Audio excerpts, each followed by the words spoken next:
سامعین، سنیں اپنے نبی کی پیدائش کا واقعہ جسے سن کر دل خوش ہو جائے گا۔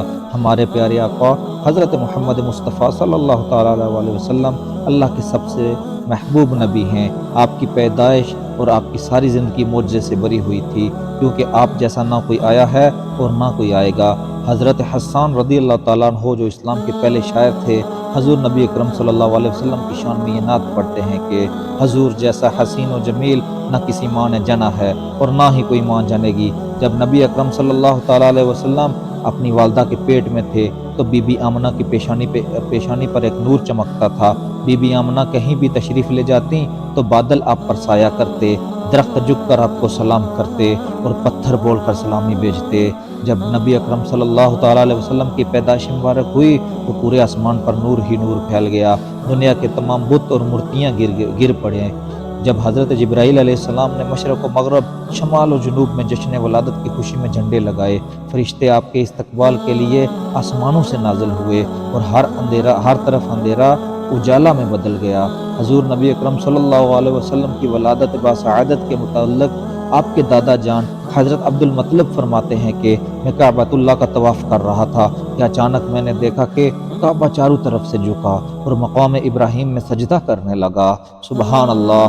اسی دوران کعبہ سے اللہ اکبر کی صدائیں سنائی دینے لگیں۔ پھر میں نے دیکھا کہ کعبہ سیدھا کھڑا ہوا اور اس سے آواز آنے لگی کہ سب تعریفیں اللہ کے لیے جس نے مجھے محمد صلی اللہ علیہ وسلم کے ساتھ خاص کر دیا۔ حضور اکرم صلی اللہ علیہ وسلم کے دادا جان فرماتے ہیں کہ میں نے کعبہ شریف کے ہر رکن کو آپس میں ایک دوسرے پر سلام بھیجتے سنا۔ جب میں باب صفا سے باہر کی جانب گیا تو زمین کی ہر چیز اللہ کی تعریف کر رہی تھی۔ پھر میں نے یہ آواز سنی، قد جاءکم رسول اللہ، یعنی تمہارے پاس تمہارا رسول تشریف لے آیا ہے۔ جب میری نگاہ بتوں کی جانب پڑی تو سب کے سب گرے ہوئے پڑے ہوئے تھے۔ رسول اکرم صلی اللہ علیہ وسلم کے دادا جان کہتے ہیں کہ یہ سب کچھ دیکھ کر مجھے بہت حیرانی ہوئی اور میں اپنی آنکھیں ملنے لگا کہ شاید میں کوئی خواب تو نہیں دیکھ رہا، مگر یہ حسین منظر حقیقت تھا۔ اس کے بعد جب میں گھر پہنچا تو میں نے گھر کے چاروں طرف عجیب و غریب نورانی پرندے اترتے ہوئے دیکھے جو کہ فرشتے تھے۔ گھر کے اندر سے مشک و عنبر سے بھی میٹھی خوشبو آ رہی تھی۔ میں نے دروازہ کھٹکھٹایا تو میری بیٹی آمنہ تشریف لائی۔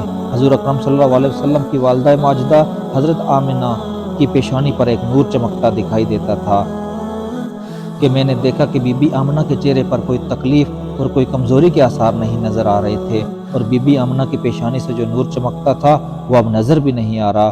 حضرت عبد المطلب نے پوچھا، بیٹی تمہاری پیشانی کا نور کہاں ہے؟ تو بی بی آمنہ کہنے لگی، میرے ابا، اب سے کچھ دیر پہلے ہی میں نے ایک بچے کو جنم دیا ہے، وہ نور میرا بیٹا ہی تھا جو اب اس دنیا میں تشریف لا چکا ہے، اس لیے پیشانی پر وہ نور دکھائی نہیں دے رہا۔ حضور اکرم صلی اللہ تعالیٰ علیہ وسلم کی پیدائش ایک معجزہ تھی۔ آپ کی والدہ کو بچہ پیدا ہوتے وقت کی تکلیف بھی محسوس نہیں ہوئی اور اب بالکل پاک و صاف اور چمکتے ہوئے اس دنیا میں تشریف لائے۔